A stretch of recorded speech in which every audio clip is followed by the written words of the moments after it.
Climate change, how is my country doing on tackling it? 2 days ago. COP28. By Jana Toszczynski. BBC News. Every year countries pledge to cut their greenhouse gas emissions in an effort to curb the impacts of climate change. But still global temperatures keep rising.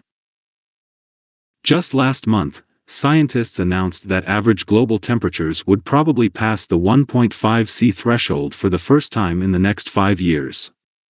As temperatures rise, the world will see more devastating heat waves, wildfires, and floods.